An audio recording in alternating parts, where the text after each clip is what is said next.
Hello, everyone. Welcome back to the Coe Show. My name is Mason Coe, and as always, sitting across from me, my co-host Aaron Coe. Today is Wednesday, September 23rd.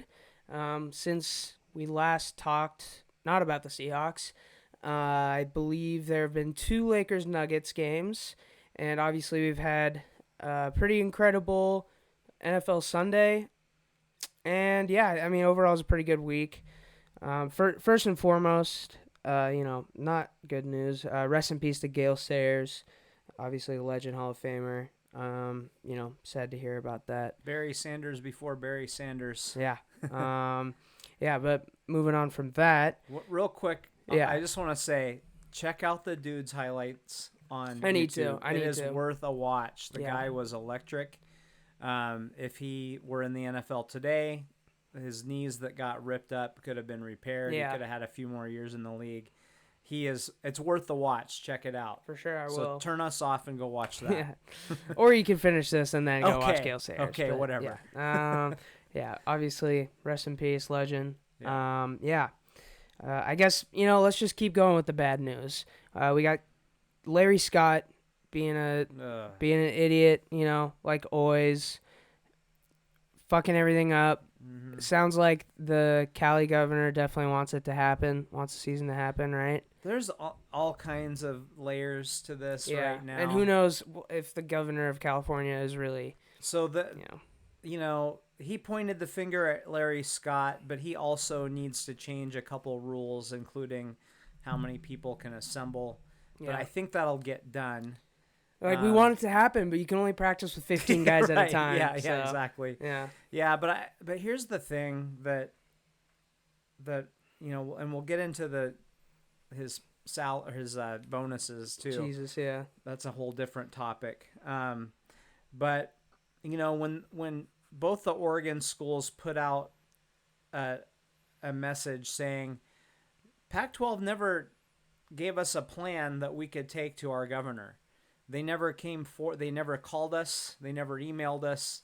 They never texted us. They never knocked on our doors to come talk to us about, here's the plan to take to your governor, to take to your political leaders to allow you to play football.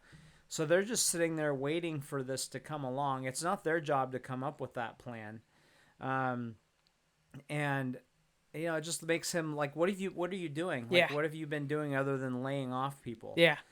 And then, they have not, he's flat out said, I heard it on KJR. Obviously I listen to KJR a lot. He's like, they asked him, have you been campaigning? Have you been lobbying to get some of these rules changed so teams can compete? And he said, well, that's more, we leave that more to the schools because they have the relationships. He didn't even lie about it? No, Come on, dude. No.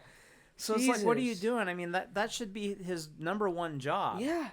And again, I feel like I need to mention this every episode, because I if you hear just that part, you probably think we're lunatics who don't just throw them out there. We don't care if they all die from COVID. Right. Yeah. That's not what we're about. I don't want to speak for you, but that's not what I'm about. Yeah.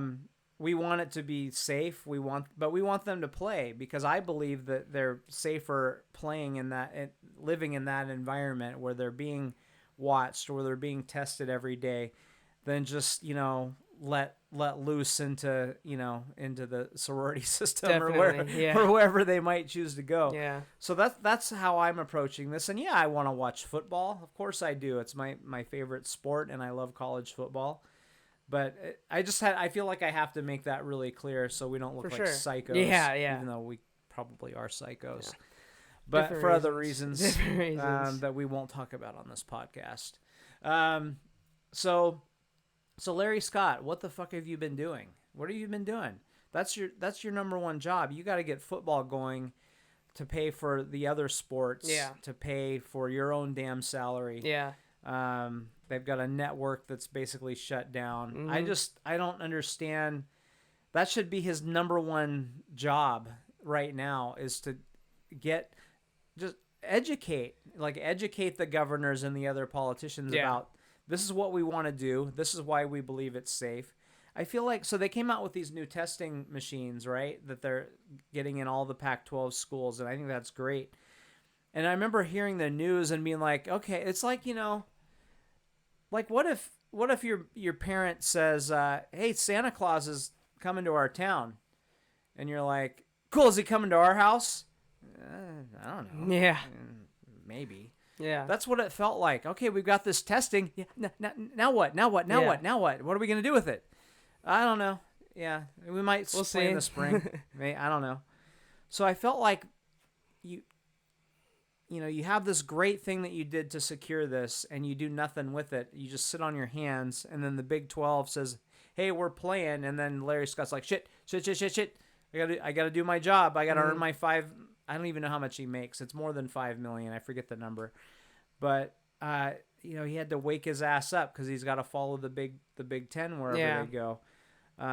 Sorry for the rant. I'm just the guy. I don't understand how this guy is in charge. Seriously. And what he's doing while he's in charge. It makes no sense. I mean, I can tell you what he's doing. He's trying to he's just trying to scoop together as much money as he can before he gets his ass canned. Because, yeah, I mean, and as you mentioned, you know more about this than I do. There were some bonuses given out shortly before a ton of people got laid off. So, yes. So, in his bonus, I've heard some different numbers. It seems to be that it was north of $2 million a bonus that he received, and he got that in July when it was, this is when kind of things were really shutting down and college football was shutting down. This is like, it is like we are well into COVID at this point. Yeah, like, I mean, hey, if this happened, we hoped it would have been gone by this point. Like, hey, if he'd gotten his bonus in February, whatever, that's I wouldn't have had a big problem. I still think he makes twice as much as any other commissioner. Yeah, it's insane. He's shitty. Yeah. So, but whatever.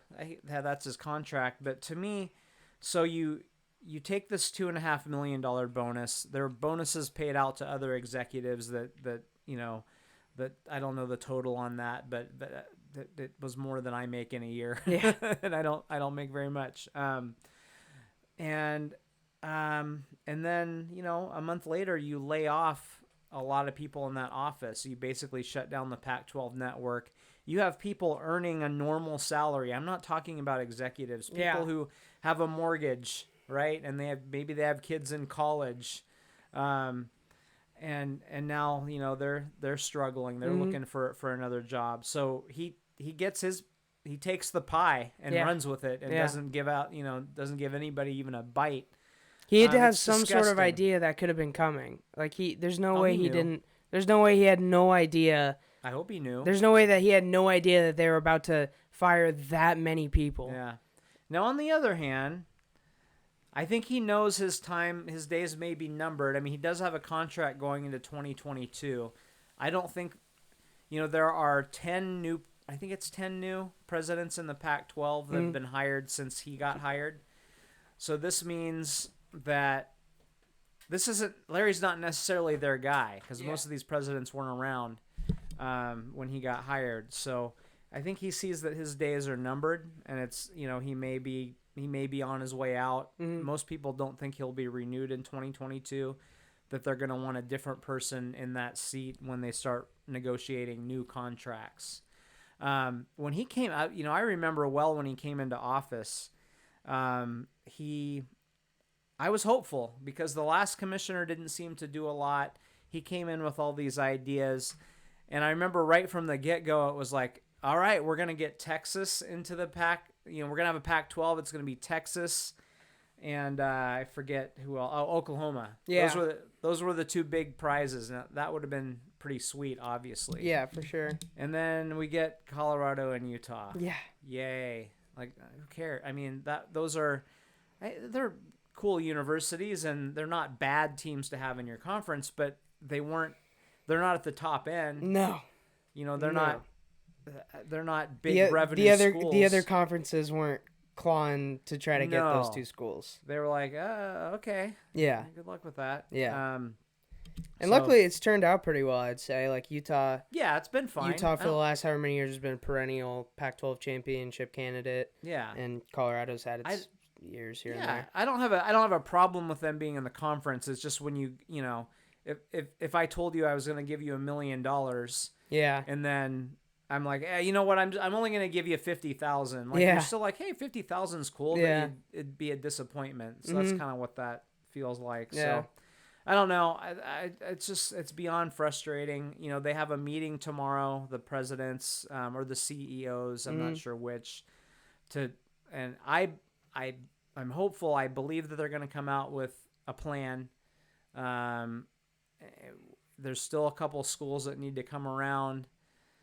This whole issue of, well, we can't have football players on campus if we don't have other students on campus. Mhm. Like let's stop pretending that these Yeah. are normal students. Yeah. These other students aren't bringing in tens or hundreds of millions of dollars Mhm. to your university. So just stop that. I mean, Yeah. I get the optics of it. I know a lot of people think that just looks bad, but I would. come It's on. even safer if you're bringing in the football players Yeah. and there's no students. Like Yeah. I don't know.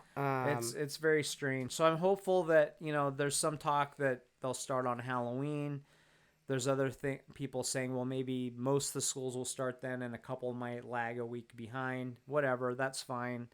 I just hope that they come out with something tomorrow. Yeah. Because even what's the conference that San Diego State's in?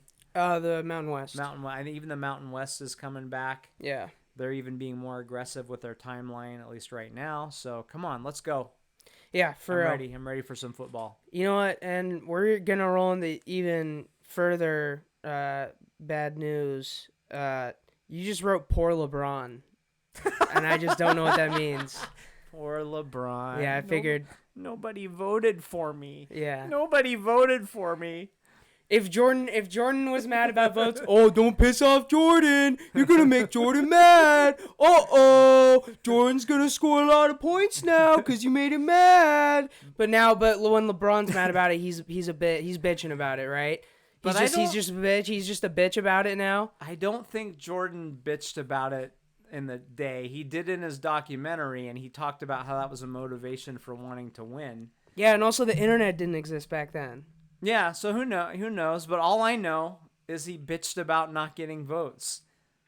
Yeah, and I mean, so you think if Jordan, if the internet would have existed back then, it wouldn't have, like, all these times that Jordan had been mad about things, like, none of it would have Jordan was got out. Pretty damn slick with his answers. You saw a very different Jordan in that documentary, but back in the day, maybe he was too slick. Fair enough. But he didn't say much controversial. Even in the documentary, if you saw clips of him from the past, Yeah. like he would kind of joke around for the most part. At least that's the stuff that got out. Yeah, I don't know. Maybe with Twitter that would have been different, but we've talked about before. LeBron should have more MVPs. Yeah.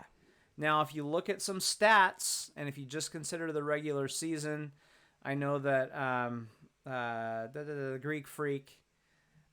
He should have won it this year. He would have got my led vote. the league in player efficiency. So there's some stats that back it up. But I think probably most, if you ask, if you injected truth serum into most coaches, for this season, would you have rather had Giannis or I want to say, almost said Kobe, maybe Kobe too, Yeah. or LeBron? Who would you take? I think most would probably take LeBron. Yeah.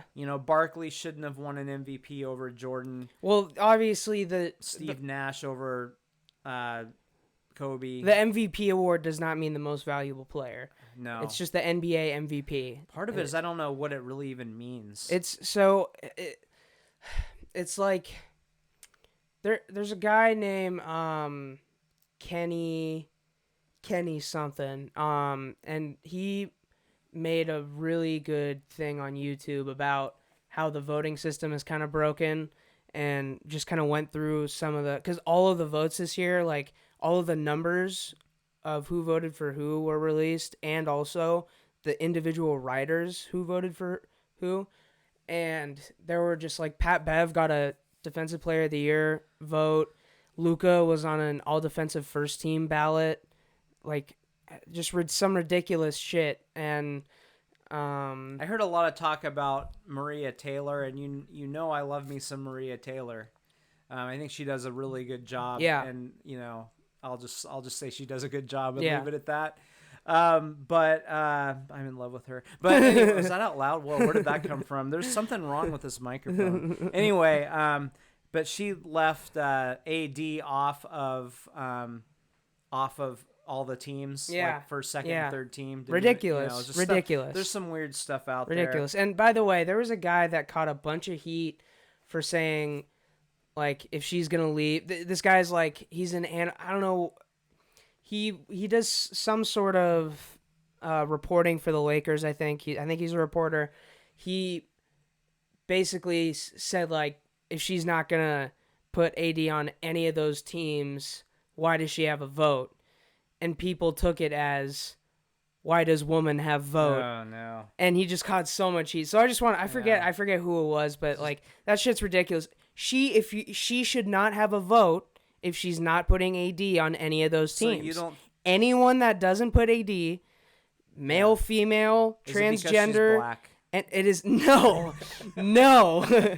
Any race, sexual preferences, gender, anything. If you leave Anthony Davis off of those three teams, you should no longer have a vote. Yeah. I think I don't know if it was her, like Porzingis was over AD on someone's ballot. So there are a lot of weird things. I think here's what I think happens. I think when someone has won a couple already, you sit down with your ballot and you look at it and you look at the names and you're like, oh yeah, LeBron, who else we got? And you just there's like this instinct that where you kind of just want to look another direction because they already won a couple. So that's where you get the Lifetime Achievement Award, as I've called it. I think Russell Wilson might win it this year. He might actually deserve it. Yeah, well, he's actually the favorite. He's the favorite now. Legitimately the favorite. Yeah. But he also might get the Lifetime Achievement Award because he's like, he's 31, and if his numbers are close, he's going to get the votes. There's also been some asinine things, especially in baseball. And I know we don't love A-Rod in Seattle, but I think it was 98. Don't quote me on the year. It was 98 or 99, I believe. He finished second to a player. I can't even remember his fucking name, which I know I can't remember anybody's names on this podcast. Yeah. But shortstop for the Orioles, like name it. Ripken? Not named Ripken. Okay, then I have no one. Machado. Briefly, but right, actually he played third for them. So this guy's like not even the top 5 shortstops of the Orioles. Yeah. He may have been with the A's at the time. Sorry. He may have been with the A's at the time. But his numbers were basically in every category very, very down from A-Rod's. Mm-hmm. But he was on a playoff team and A-Rod was not. And this was before we knew that A-Rod, had a needle out of his ass all the time. But I remember I was working for the Herald at the time, and I had an argument with this crusty old columnist named Larry Henry, who just talked with a scowl all the time. He's like, I can't believe they gave it to that idiot from Oakland or whatever he said. And I'm like, well, I mean, what was A-Rod the most valuable player? Like, how was he valuable? Yeah. He played on a crappy team. That doesn't fucking matter, Coe. He's just like, he probably didn't even really say it like that. Was it Juan Gonzalez? No. Okay, because that 90, it wouldn't have been 98 or 99. I don't think. Tejada. Okay, yeah. Miguel Tejada. What year was that? No. Keep talking. Yeah, AL MVP, Miguel Tejada. The name finally came to me. There you go. Yeah. What year was that? Probably 2002. 2002? Yeah. God damn. Okay, so I'm way off. Yeah. He was playing for the Rangers. Yeah. So, Swiss cheese brain. But I had the basics right here. Yeah. So this was after. So he lost one in Seattle because a voter might have gotten the wrong Rodriguez. And then a writer or two voted for Griffey over him because they were afraid that Griffey would be pissy with them. Right, yeah. So he lost one that way, and then he lost one because Texas sucked ass. I believe that was 2002 when he was at Texas. Texas was terrible. He was, he ate up 3/4 of their salary. Anyway, sorry, way too long on that topic, but yes, my point being, voters are idiots, and also we all have very different viewpoints of what is an MVP. So do I just look at the stat line and say that? Well, if I'm looking at a stat, we've been talking about Jimmy Butler. If I'm looking at a stat line, Jimmy Butler is nothing. Right? Yeah. He's like, what is he, like 16-5-5 or something like that? Quite often. often. He's over. He's like 22. Okay. 22, 6-6, more like. I guess he had a good game recently. Not MVP, not all-star, like fringe all-star. But he's just a guy that, he might be the MVP of that series. Or of Miami's playoff run, right? Definitely for Miami's playoff. But his stats are not there. So do we look at stats, or do we look, what do we look at? Yeah. What does valuable mean? Right. I don't know. So it's a complicated question, but there are some idiotic answers sometimes. And yeah, like I said, I think LeBron should probably have however many you want to give him. 6-8 MVPs. Jordan should have had that many. Kobe should have had more. How does Steve Nash win them over him? We could go on this topic for hours. Speaking of Kobe, AD shouted him out as he's releasing the game winner. That's obviously pretty sweet. That's awesome. That's in the Kobe jerseys. They're not. I mean, my lock of the year could be, I don't think they're losing in those Kobe jerseys. I believe they're 3-0 already. That was game 2, and what an incredible game that was. Obviously, Jokic playing bully ball against AD towards the end there, and then the last play there was interesting because people are saying that Mason Plumlee just kind of ran into LeBron, who was like kind of half setting a screen, and that's what left AD open. I think Mason Plumlee was going to double LeBron, and he was sending someone else out to go get AD. Okay. I think LeBron was a decoy on that play. I don't know X's and O's, so I have no idea. I've seen both opinions out there, but either way, nonetheless, got tangled up, and he was way more open than ideal. Way more, yeah. Either way, it was someone messed up. And by the way, the Kobe thing, I just want to mention this in case there may be people listening who don't know. So it was a common thing back in the day. When I was a high school teacher, kids used, they would take a shot at the garbage can with a wad of paper, and they'd release it and go Kobe. Yeah. And I know you did that when you were a kid. So this was like everybody was doing this, right? That's what you did when you took a shot. It's not as quite as prevalent, but it's still around. Still out there. It's still around, 100%. I still say it once in a while. I do too, yeah.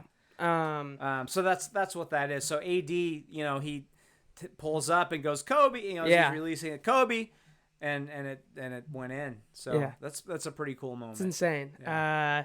Even though I hate the Lakers, and fuck the NBA, by the way. Yeah, fuck the NBA. Because my Sonics are still not back. Oh yeah, not to mention fuck Howard Schultz. I mean. Oh yeah, fuck Howard Schultz. Yeah, that's a given. And then game 3, Lakers and Nuggets.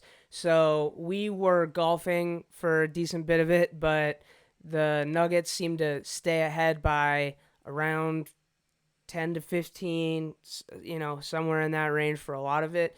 Then we got home and they seemed to just kind of run away with it. I stopped watching, and Lakers bring it back to within 3. Right. And from what I heard, LeBron passed a ball to Kuzma that he maybe could have driven with, and Kuzma missed a 3. I don't know if that could have tied it up or what, but Jamal Murray at the end of the game, 3 possessions in a row. I believe he hit a 3 and then finds Paul Millsap wide open right below the bucket. And then from deep, just right in the defender's face, hits a 3 to put him back up by like 18 or 19 with like a minute left. So obviously that's game. And yeah, I mean, Mike Malone said it. He said he's a superstar, and he averaged around 20, I think, in the regular season, and right now he's at 25, around 25, 5-4, something like that. That's that's a superstar. I mean, you can't argue, yeah. and that's a superstar. You come back 3-1 against the Utah team, that's good. You come back 3-1 against supposed to be the favorite Yeah. in the Clippers, and now you're in a position where tomorrow night, if they win, this is anyone's series if they win tomorrow night. And Oh, who's for to sure. say they don't go out tomorrow night and win? I mean, Even if they lose, even if and that's they've the come thing. back from That's 3-1. the Like thing. they're never done. LeBron's calling them the comeback kids for a reason. Yeah. Like, there's it's been proven that they maybe just need a few games to get used to stuff, because you saw Dwight Howard be super effective in game 1, and all he's been doing is fouling pretty much since. Right. It's I didn't watch much of game 3 at all, but it seemed like the things that were working for LA were being minimized, and the Nuggets clear. I mean, I don't know if you. I think a lot of this has to be praise for Mike Malone. They make adjustments like no other team. Right. They go from not looking hopeless, definitely not looking hopeless in game 2, but the Lakers looked like the better team in the first 2 games, to the Nuggets. I mean, they were stomping them for a lot of that game last night. Obviously, it's still scary that they let LA back in that game, but they took care of it when they needed to. And, Mike Malone has to be considered one of the best coaches in the league too, I think. It sure looks. I mean, just the fact that they are where they are. I mean, Yeah. I don't think too many Yeah, people expected that. And also, they beat who did they beat? They beat the Spurs in the playoffs last year, and I think they came back from 3-1 or something like. I don't know if they came back from 3-1 last year, but great team, obviously, great coaching, and obviously, I want to see LeBron. I want to see LeBron win a chip, but He's got enough. I would definitely not be mad to see the team of destiny in the Nuggets make it all the way. And I think from here on out, I would not be surprised to see Jamal Murray with the confidence that he's gained from this. And you can see that he has confidence on the court. If he can maintain that in the next year, I think he's a superstar emerging, as in front of our eyes. He's got a pretty sweet elbow too. Oh, Jesus. Yeah, he popped LeBron. LeBron might have done a little acting, but, I mean, getting elbowed in the face, you can't. I don't know if you can really. I was worried he was going to get thrown out of the game, just because it did look intentional. I don't think it was as hard as the reaction was. Yeah. He definitely got him. Yeah. And that elbows don't feel good. No, on he's your face. bony. He's a bony little guy, too. Yeah. But then I thought about it later. I'm like, I like it. Just show that you're not intimidated. Yeah. He looked him right in the eyes when he did it too. Yeah. We'll see. We'll see how it pans out. But yeah, I know one thing. Like if you're a fan of the NBA, like you should be watching that series because even if it's 3-1, you got to keep watching because they're not gonna let down. So. Yeah. And the other series to watch, we got Celtics Heat. I am wearing a Celtics jersey, not for any particular reason. I'm not necessarily rooting for the Celtics, although I would like to see them tie up the series tonight. That would be nice. Yeah. The line is 3.5 to the Celtics. So, I'm gonna go. I'm going to take the Heat on the points, but I'm going to take the Celtics straight up, I think. I think it's going to be a really close game, but I'm taking the Celtics. Who do you got? The Celtics are just so unpredictable to me. Yeah, it's really hard. They look really great at times, and then sometimes they get into this the spread the floor, I'm going to try to be the man game. Yeah. And that's not who they are. No. They look so good when they move the ball around and find the open guy. The problem is they'll have the odd game where Marcus Smart will go down and hit 5 threes in a row. They'll have the odd game where Jason Tatum will score 5 or 6 buckets in a row. So like there are times where it works, but it's like in the playoffs you don't want to rely on that. Maybe go to that if someone catches fire. But a lot of those those are the result of moving the ball around and it's not the game plan. Those are quality shots. It's not the game plan to let Marcus Smart shoot 5 threes in a row. Yeah, but then they start taking off balance shots, contested shots, and that makes it really tough for them. So,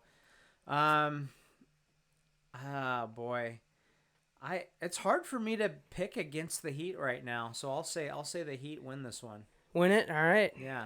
I'm just not. Cool. I picked the Celtics to go to the finals, and I still think they have a lot more talent. But Who's your player of the shit game? Together.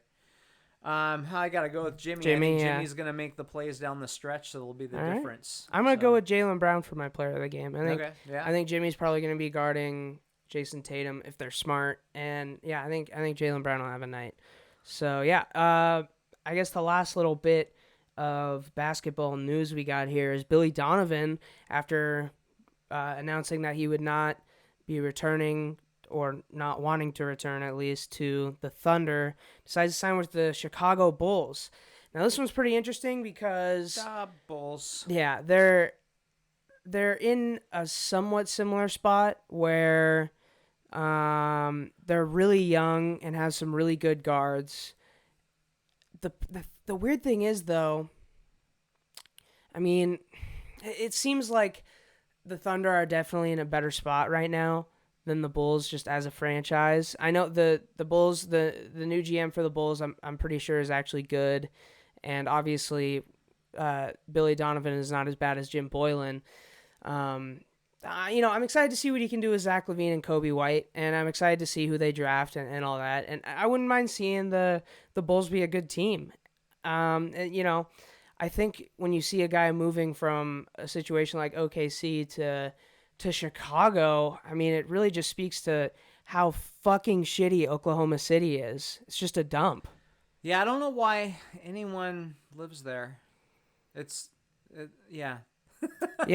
Legend has it, all the buildings, there was so much dust blowing around that all the dust just kind of collected and built buildings. So it's like it's kind of like clay huts over there, but with dust. Yeah, I wouldn't blame him definitely for going to Chicago. Yeah, so just city choice alone, Yeah, of course. And then it is interesting though. I mean, maybe he's keeps seeing superstars find their way out of there, and just is like, I don't know if I'm ever going to be able to land the players here that we need. But on the other hand, they're young. Well, they have Dort, first of all. And, Jesus, man. You can't win a title without Dort. They have some good young players, and they have a ton of draft picks coming up because they got back like 19 first-round picks or something like that for Paul George. PP. Yeah, PP. Yeah. So it would seem to be a place you'd want to stick around with, and has some promise, but I don't know. But Chicago's a good young team too. I think he has a prior relationship to the GM, but I'm not 100% sure about that. So I could see that being the reason. But too. I like anybody who leaves Oklahoma City behind is my hero. I'll be pulling for Billy D for sure. Maybe maybe the Thunder will hire Jim Boylan, and then they can have the shittiest coach in NBA history. That'd be pretty fun. That'd be great. I would love that. Yeah. All right, I guess moving forward to the NFL. We're going to talk about a real sport instead of a child sport now. Awesome. Jesus Christ. What is your fucking problem? Oh, my God. Just absolute slander. Oh, my God. All right. Robert Woods. Go Rams, baby. Yeah. Keep it coming. Just keep signing players. Got paid. Keep paying players money you don't have. Love to see it. They're going to have, I think, 16 players on their roster next season. Yeah. So, we're going to have to see Robert Woods playing cornerback there too, probably. Yeah, but play him all two ways. Yeah, definitely. I mean, he really fucking pissed me off last year in fantasy, so I don't have many good things to say about him. But he's a good wide receiver. He's a threat on the ground too at times. Yep. And I imagine the Rams are happy with it, and everyone that has to face the Rams are happy with it too. So it's good for everyone. Yeah, they continue to I think put themselves in a tough cap situation going forward. Mm-hmm. So they're gonna pay that toll eventually. Yep. So good for them. Yep, for sure. Thoughts on the Monday Night Football crew? I didn't watch this last game, so that I haven't heard anything. I haven't heard anything great or terrible. So I mean, we'll take it. Yeah, I would say the most noticeable thing is they're not all that noticeable. That's not a terrible thing. It's And not. what I'm hoping is that maybe they can kind of come into their own a little bit at some Yeah. point. But if they're just kind of boring, I'm okay with a boring Monday Night Crew for a while. You know, I'm just no more Tessitore and Booger. You know, Ugh. we're fine with a little boring. Yeah, I think For some years. Levy's been a solid guy for a long time. Greasy is fine, and I'm blanking. Lewis Riddick. Mm-hmm. I've always liked him on ESPN Me as an too. analyst Me too. in terms of the draft and things like that. I think he's not afraid to say something a little controversial. He'll dig into it a little bit. And one thing I noticed just a little bit of they were kind of joking around with each other just a little bit, and I like that. Yeah. So when they I hope there's more of that in the broadcast. And they'll build chemistry. Yeah. And So I would say, is it what we want from our Monday Night Football crew? Which I still believe Monday Night Football should be an event. Like it should be. You should have the best broadcasters. But I think. I don't know if it's quite that way anymore. They don't always have the best games. Mm-hmm. There's all kinds of factors there. But what I would say is just give me guys that aren't going to take away from it at this point. For sure. I'm happy. I don't need broadcasters at all.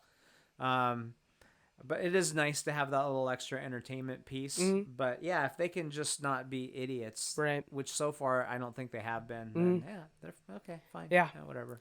Obviously, so we talked about this on the Seahawks show a little bit, but the defensive line for the Seahawks is depleted. Bruce Irvin getting, I think, the first major injury of his career. And now we're sitting in a spot where we need some help, it seems like. Probably Terrell Suggs is retired. There's some other names out there. Yeah, Clay Matthews, who a little bit of a dirty player. He had a really dirty hit on Russ, so I'm not a fan of him. But the issue with him is he gets paid $2 million for not playing this year. So you kind of gotta up that. You gotta give him some millions, right? Millions of reasons to play. Yeah. So you can't. He's not taking the veteran minimum and forfeiting his $2 million. So you'd probably have to give him a fair chunk to get him to make it worth playing. Mm-hmm. So that's part of the deal with him. But a name that's out there that might be worth talking about, Michael Bennett. Mikey B. I mean, I think you gotta at least see what's up. I don't see why. I don't see why you can't see what's up. If it seems like he's gonna be chilling and okay with maybe not having this huge role, bring him in. Why not? If he's gonna have a good attitude, then yeah. If you put a gun to my head and said yes or no, what's your answer? My answer would be no. Mm-hmm. But barely. And what I would say is, well, first of all, I want the Seahawks to talk to everybody. Mm-hmm. Everybody. Kick every tire. So if you talk to Mikey B and he says, "Oh man, life's great. I've been sitting on the beach in Hawaii drinking Mai Tais and eating coconut cream pie." Yeah. Maybe not. But if he's, if he's looking like James Harrison, in the weight room, and he's been, really last few months, he's like had an itch to come back, and I just want to contribute, and I don't really care what my role is. As long as I have some kind of role, that's all I'm looking for is an opportunity. Hell yeah, why not? I mean, what else they got? Yeah, for real. Sure. We're not the only team, however, that experienced some losses. The NFL, unfortunately, this week feels like there's a week. I don't know. This week was more though. It feels like crazy. It feels like there's a week every year where there's a lot of injuries. But we weren't even halfway done with the injuries, and Adam Schefter was already saying it was brutal.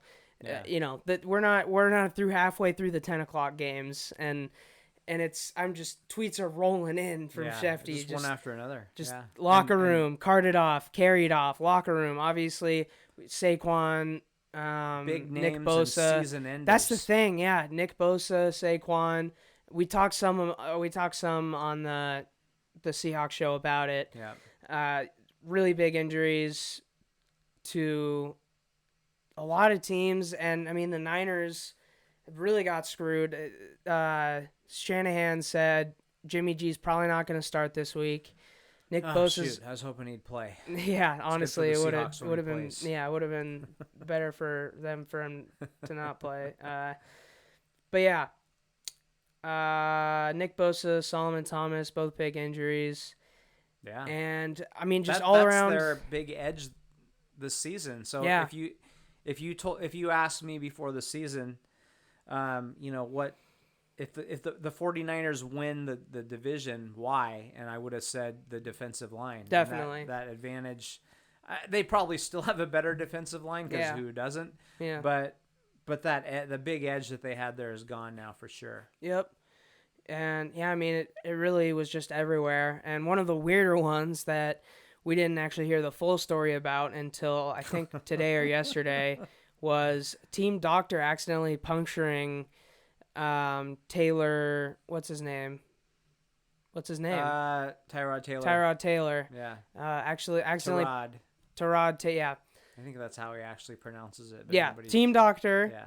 accidentally punctured Tyrod Taylor's lung while trying to Oops. administer something cane, not Novocaine, something cane to a cracked rib, I think it was.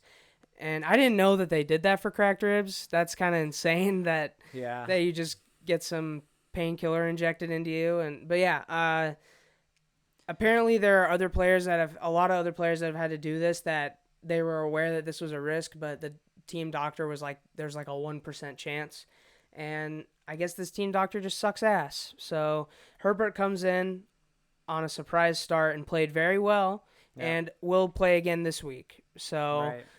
If he plays well again this week, is this how Tyrod Taylor gets fucked over again? Is this really? Something bad always happens to Jesus, that guy. man. Yeah. So there's been, I was trying to think of what are the craziest ways that guys have gotten their starting job, Yeah. And this is so not important, but I there was a guy that I went to college with that was talking about when he played football, and he's like, yeah, so the starting corner was changing a reader board and got hit by lightning. And I'm like, oh, was he okay? And he's like, no, that's why I was the new starting corner. Guy freaking died. Oh Jesus! Yeah, he died. The guy died. Oh my and that's God. how he got his starting corner. So that's the weirdest one I've ever heard. But this one is right. This one is certainly far second. off. And I don't know how Herbert. It'll be interesting. There's some guys that can. When you come in with no expectations and. The coach said we need you to start, and he thought he was kidding. Yeah. Like he had, and you're like, oh, okay, well, all right, I'm gonna go in there and do my best, and there's no pressure, right? Nobody expected anything from him, and they probably won't this week either. Maybe not even for the rest of the season. So, but how will he be when he is the guy? Yeah. When he's proclaimed the guy. Yeah. Some guys cannot handle that. That's always the thing. Someone who's, it seems like they've handled that well is Ryan Tannehill. He's looked really good through the first couple sure weeks. has. Yeah, I believe the Titans are 2-0 now, right? And I thought that was a horrible signing. Yeah. Even though he played pretty well last year. I did too. I thought that was a terrible job to give him. By the way, the Jags. Yeah. Putting up 30. This is a game that should have been played in England on Thursday or something. Jags Titans. So, who would have known that this would have been an instant classic with Gardner Minshew driving down, tying it up, and then Gostkowski, after missing an extra point earlier in the game, once again hitting the game winner, and then the tipped pick from Gardner Minshew. That was just a great game. Another, I don't know if you want to call it a great game or a fucking terrible game. Cowboys Falcons. We talked about it on the Seahawks episode, so we won't go too far into it, but what a shit show that was. Yeah. Man, Dan Quinn, come back and be the defensive coordinator, maybe head coaching is not for you. Rams destroying the Eagles. Is it time to really think about whether Carson Wentz is a good enough quarterback to stay starting for you. I believe he played Man. terrible. I didn't really watch this game a lot. He just seems to be done. Yeah, I yeah. really liked him early in his I career. did too. I did too. I think the injuries have just gotten into his head, and he's afraid of getting hit. And Yeah. 49ers, despite the injuries. By the way, 2 of their running backs got injured too. I don't know the update on them, but they beat maybe the worst team of all time in the Jets, 31-13. Bucks beating another terrible team, 31-17. Christian McCaffrey, another victim of the injury bug, out. I believe 2 or 3 to 6 weeks. To which he said he considered that a challenge. He's going to try to come back earlier. Christian, please don't. You're on my fantasy team. You're just going to get hurt again. Just take your time. And then we got Steelers, Broncos. Steelers, Big Ben. I don't actually know the final numbers for him, but it looked like he did pretty good. He had some pretty nice passes from what I saw. Drew Lock, another victim of the injury bug, and Cortland Sutton too, who is on my fantasy team. Just more and more injuries, but Jeff Driscoll came in and didn't look terrible. Yeah, Big Ben, 29 for 41, 311 yards, 2 touchdowns, and a pick. So, yeah, pretty good. James Conner had a big game in there. Steelers take it. By the way, if you have any comments on any of these games, just stop me. Will do. Lions, Packers. Packers just dotted up the Lions, 42-21. Also, Aaron Jones looked like an MVP candidate. Bills being the Dolphins. Lions quarterback threw one of the worst pick sixes that you'll ever see. Oh yeah, the highlight. Jesus, yeah. Man, Stafford.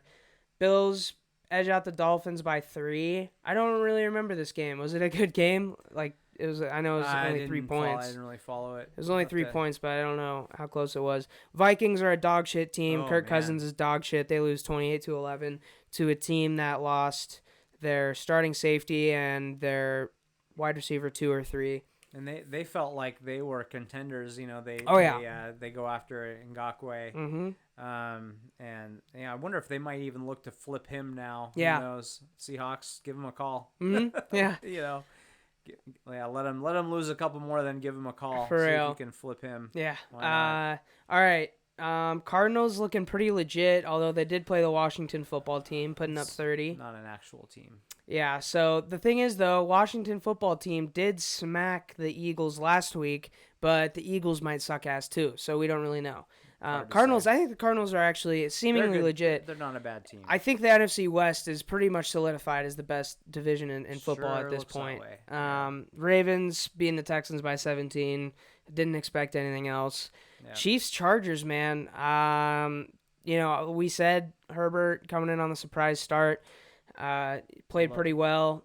Low-scoring game. Took him to OT, only to have Anthony Lynn punt the ball back to Patrick Mahomes when they had 4th and 1 in overtime. What the fuck are you doing? What are you doing? Like, if you let's look at it this way. If you punt the ball away to Patrick Mahomes, there's a 70% chance that he leads them to score. Yeah. If you go for it on 4th and you don't get it, that goes to like 90%. But either way, you're fucked if he gets the ball. Yeah. So, come on, we got to play with some sort of aggression. There has to be some sort of aggression. You have to keep it in your hands, especially when they only needed a field goal to win the game. Yeah. So basically, they just have to drive half the field with our, he's in the discussion for the best player in football. Mm-hmm. I would not give the ball back to that guy. It was 4th and 1. It's about their own 40, 38, 40, something like that. I get it. I'm old school, and back in the day, you would never go for it on your own side of the field because it could be catastrophic. But man, offenses move the ball too well these days. Yeah, for sure. Some of it's the rule changes. Some of it is just the athletes. But you can't give it back. Not on 4th and 1. If it's 4th and 3, okay. Yeah. I get it. But 4th and 1, you cannot give the ball back to the best offense in the game. No, crazy. 1 yard, it's just so easy to get. Yeah. And it's just crazy that the Patriots couldn't do it on the 1 yard line against the Seahawks. Obviously, we went all the way through that game on Wednesday. Incredible game to watch. Not really if you were a Seahawks or a Patriots fan because it was super nerve-wracking, but I imagine for the people that didn't care about the outcome, it was a very fun game to watch. And then lastly, Monday Night Football, Raiders Saints. I forget. I think I said the Saints were going to win by 10. Raiders win by 10. So I was way off on that. But man, Drew Brees. Drew Brees, I think his arm is gone. He already has one foot in the broadcast booth. Maybe. Yeah. It's not looking great for them. I hope if the Seahawks aren't going to win a Super Bowl this year, I would not mind seeing Drew Brees walk out with one. But at the very least, I really, really, really don't want Drew Brees to have his last season look shitty. I don't want him to leave because he's just been so solid for so long. It would just be a damn shame to see him have a shitty year. I picked them to win the Super Bowl, which looks pretty bad right now. Yeah. But I thought they had enough around him and that his football intelligence would be enough. Obviously, they were without their best receiver, which doesn't help. But yeah, he looks really rough right now. I thought he maybe had enough left in the tank for one more go around, but that's highly in doubt right now. Which hey, that could be good for the Seahawks if there's one less dog in the house. Yeah. But still, I'd hate to see him go out just like if he gets benched for Taysom Hill. Yeah, that would be a sad way to see one of the best to ever play go down. For sure. And also happens. 2 games that I missed. Bears-Giants. Bears beating the Giants. Who cares? Obviously, Saquon got hurt. Other than that, who cares? He sucks. Browns-Bengals. That was a very good game until kind of towards the end there. It always, Joe Burrow, it seemed like kept him in the game. Although he was down by 2 scores. He did lead them essentially on a 2-minute offense to 1 score when they needed to. But it looked good that one drive. Obviously, I'm guessing the Browns weren't playing their most lockdown defense. But, I think Joe Burrow is showing some promise. There were some inaccurate passes here and there. He looked a little shaky here and there, but he looked calm the whole game. Yeah. His demeanor has not changed since he left LSU. So that's really good to see. And, yeah, I mean, that's all the games this week. It looks like next week is when we have, Chiefs-Ravens Monday night. That's going to be exciting. And then Packers-Saints Sunday night. That maybe will be exciting, hopefully. That's hard to say. Yeah. So which old man quarterback will come through. Mm-hmm. And I would say, it looks like definitely within the top 3 most exciting games to watch next week. Cowboys-Seahawks. Yeah. Hold on, let me check. I don't know what the line is for that game. Seahawks favored by 5. Seahawks by 5? That's what I saw. All right, give me the Seahawks by 8.5. First of all, I'll save the over/under pick for later. Yeah. Because that's we have that other segment. Yeah. But I think it's going to be a close game. This is not. If I were in Vegas, I would not bet this game, but I would. I don't like the 5 points. I think the Seahawks are going to win by. Okay. It's going to be a close game. Okay. So I would take the Cowboys and the points. Wrong. Seahawks are going to shit on them. I hope so. I'd love to see it. Yeah. Freezing cold takes this, bro. Seahawks are going to absolutely pull their pants down, spread their cheeks, and just dump all over Mike McCarthy's face. He's going to eat it up like the fat little piggy he is. I'm going to tell Protocol Plumbing on you. All right. So... Oh, shoot. Exciting week coming up here. I'm really excited for Chiefs-Ravens. I want to look up the line for that real quick. Chiefs-Ravens, I believe the Ravens were favored by, I want to say 3.5. I just looked at that a little while ago. Is 3 still home field advantage? They still give 3 for that automatically? I've heard that most books haven't really adjusted much for that, which seems a little silly to me. Yeah. But there is still something to having to travel, right? There's, there still is something to that. So it's not just the crowd; it's all the other parts of going on the road. I believe it is 3.5 still. Yeah. So, I was surprised by that a little bit. I don't know. I like the Chiefs, but I would definitely take the Chiefs. Yeah. Yeah. I think the Chiefs will win the game. I think so too. But That would be my But prediction. they're both great teams, so Yeah. neither one would surprise me. All right. Mariners talk. Mariners suck? Yeah. Mariners suck. Mariners suck. suck. They made me kind of box score watch at least. I haven't really tuned in Me neither. But I enough that I'm like, oh, did they win today? No. Okay, we're back. Yeah. And Dylan Moore with the concussion, that's unfortunate. He was catching fire there for a second. I meant to look more at what happened, but there was some talk about how he got hit in the head a couple times or hit his head on the turf once, and they're like, maybe they should have looked at him a little more closely. I don't want to go too deep into that because I didn't research that, but there was some concern that maybe he shouldn't have gotten hit in the head one of those times. Yeah. So I don't know, but yeah, he's got some pop, and he's one of those guys that can play pretty much every position. So hopefully he's okay. Yeah. Kyle Lewis sounds like he is still the leader for Rookie of the Year. If he doesn't win it, then it's just dumb. He struggled a little bit this month, but he's still stands out. He's like top 3 in all of every single hitting stat. Yeah, like, so he should get it. It's insane, and he's had a way better defensive year than I think people expected or people are talking about. I hope that a lot of people saw his catch.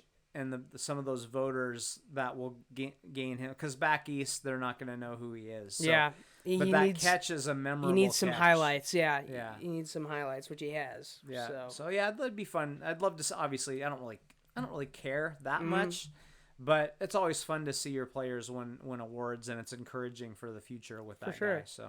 All right. I guess. Do you got anything else on NFL stuff or Mariners stuff? No. No. All right. Well, what's your lock of the week then? Lock of the week. You would think I would remember that. I can give mine. Yeah. Why don't you do that? It's really funny because I maybe don't remember mine either. Here. Oh, I've got it. I've got mine. Or do you know yours? No. My lock of the week is actually on the screen right now. Oh. Yeah. I'm not showing it on for you guys to watch, but. My lock of the week is I'm taking the over. I just realized the Celtics and the Heat are playing right now, but we don't know the score. Okay. We don't know the score. Sorry, the betting window is closed, my friend. I'm taking the Celtics versus Heat over 212 points. They've done it every single game so far. I don't know why they wouldn't this game. 106 to 106. This is not 1994. No, I'm taking the over on this one. So. Yeah, I saw that number up there earlier, and I'm like, yeah, I think I'm pretty sure I'd lay some coin down on that if I had the opportunity. So, yeah. So yes, I like it. So my lock, to me, this has got to be. I cannot believe this line. Now, when I was in my 20s, there was a rule that if don't ever bet at over 47 and don't ever bet at under 37. Obviously, that is dramatically way shifted, changed. Yeah. With the way the NFL has changed over the years. But this Dallas-Seattle total of 55.5. Oh, take that. I mean, my God, one of those teams might beat that. The fuck? Like, I think this game is going to be, I think the total is going to be 80 points. It very well could be. It very well could be. 70s for sure. Like, yeah. I see a 41 to 37. Yeah, type hammer game. Hammer that for sure. Yeah, so I definitely, if I were in Vegas, I would put down a significant chunk on that number. Now, this probably means it's going to be 13 to 10. Yeah. But yeah, I mean, just look at the way that those defenses have played. Both teams have lost significant pieces to their defense. Both have really good offenses. Yeah, I don't know where that number came from. Yeah. All right. Well, do you got your player of the week? I do. All right, who is it? I do. So I'm going to go. I think we're going to see a little bit more Chris Carson this week. But I think it's going to be a good thing. Okay. So I don't think he's going to get 30 carries, but I think he's going to. I think Dallas is going to, try to take away some of the deep passes. That makes sense. And I think you're going to see Chris Carson, catch 6 or 7 balls and get 18 to 20 carries and, Okay. Hey, we just want him to win the game, right? That's true. Yeah, that's true. It's true. But I still think they're gonna. I still think Russ is gonna throw for over 300 yards. But I think Chris Carson is gonna put up some pretty big numbers this week. All right, my player of the week is going to go to DeAndre Hopkins. Oh, okay. He looks extremely legit as he always has. Yeah. Bill O'Brien looks like a stooge as he always has. Of course. And they're playing the Lions this week, who have a absolutely terrible secondary. And obviously, we just saw the Packers go to town on them and put up 42. So, yeah, I'm taking DeAndre Hopkins. I think the Cardinals are legit. Obviously, the Lions suck ass. So, yeah, that's my player of the week. That's a pretty safe bet right there for sure. By the way, I think I'm undefeated on my lock of the week so far. I stopped keeping track, but I'm not. I'm going with that. Okay. I'm going with undefeated until somebody proves me wrong. All right. Well, you know what's always undefeated? What? The Howard Schultz Clown of the Week! All right. Oh my gosh. Fuck Howard Schultz. Fuck Howard Schultz. First of all, I love the Clown of the Week. I'll tell you what, there's one other person, though, that could give Howard a run for his money. Who's that? There's one other person that is just time after time as a clown. And we talked about him a lot today, and that's our buddy Larry Scott. Oh, yeah, of course. So we don't need to go into the whole thing again, but he makes a lot of money and doesn't do anything right. Yep. And plain and simple. Yeah. Get it moving, boy. I want my football back. All right. Well, not my player of the week for sure. My clown of the week is going to go to, if I can see the goddamn screen, your boy Montrezl Harrell. Swear to God, I'm done with the NFL. At Atlanta Falcons. My goddess. Which, by the way, don't think you meant to say my goddess. Hey, buddy, how about you don't complain about teams blowing leads, you fucking idiot. Wow. You just blew a 3-1 lead. You're supposed to win the NBA Finals. He tweeted this on September 20th. Hold on. Let me look up. When was the last? So he plays for the Clippers. Yeah, right? By the way, yeah. 6th man of the year for the Clippers. Who had one of the most really biggest choke jobs of all time. What I will say, he did lead the Clippers in points in Game 7. Nah. So, which is not what you want. No. You don't want Montrezl Harrell. Yeah. Yeah, so he tweeted that on September 20th. And Game 7 was on... Where is it? Where's the date? Anyway, it was like 2 days after. It was right, yeah. It was very shortly after. So you have one of the people who was a part of the biggest choke job in recent memory. It was 5 days after. They were... If they weren't the favorite to win the title, they were one of the top three for sure. They were up 3-1 on the Nuggets, and we've obviously talked a lot about the Nuggets earlier, and they blew that series. Yep. So I guess if anybody is going to know something about choking, it would be him. True, yeah. People are gagging all around him. Yeah. You got one guy gagging on a chicken wing bone. Yep. And I don't know what was going on over there. Yeah. But yeah. All right. He would know. Well, with that, do you have anything else? Anywhere? I don't think I do. It's going to be interesting to see what the Pac-12 does tomorrow. I'm going to be waiting for that, and I may jump off a bridge if they if they're like, we're going to be the only Power 5 to not play. Yeah. So I'm going to be really anxious to see what happens with that. Check my Twitter or my Facebook for highlights of the end of my life. If Speaking of Twitter, at Mason Charles Coe, at Aaron Coe 29, ebook on Amazon, hardcover on Lulu.com. Go ahead and subscribe and like if you enjoyed what you watched, and if you didn't enjoy what you watched, just don't tell anyone about it. Just pretend you didn't even see it. Don't ever say negative things about us, online, in person, behind our back, or in front of us. Just keep it positive, okay?